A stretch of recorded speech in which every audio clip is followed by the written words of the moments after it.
एक बार किशोरी जी ठाकुर जी से बोली हम बंसी बजाएंगे। जी बोले आप बंसी मत बजाओ। बोले क्यों? बोले बजेगी नहीं आप। किशोरी जी बोली अच्छा हमसे नहीं बजेगी। ललता विशाखा तुरंत आ गई, ये पहले आ जाए लड़वे लाल जी थे। काकई तुमने? बोले मैं यूं कह रहा हूँ कि हमारी श्यामाजू बंसी ना बजा पाएंगी। अच्छा हमारी लाडली जू जब चले ना तो उनके पामन की नूपुर उनकी ध्वनि पे राग रागनी वारे वारे जामे, और तुम यूं कह रहे हो हमारी लाडली जी बंसी ना बजा पाएंगी?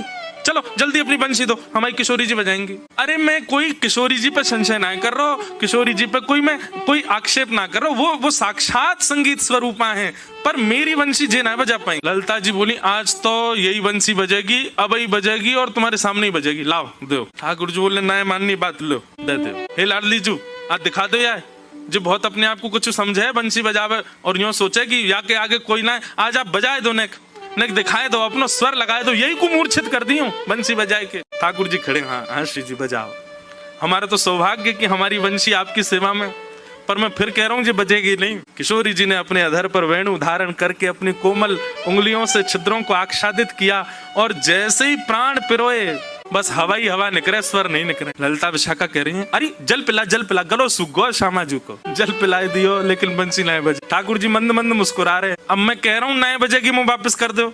अरे श्यामाजू जी बहुत मायावी है, ये अपनी माया ते कछू कर सके, याने जरूर बंसी बांध दी होगी, याने बंसी को टोना टोटका करके बाकी स्वर सबरे अंतर ध्यान कर दिए, नहीं तो हमारी श्यामाजू कोई स्वर को कोई संगीत के वाद्य को स्पर्श कर दे, अरे स्पर्श मात्र से बजन लगे, ये बंसी क्यों ना बज रही है।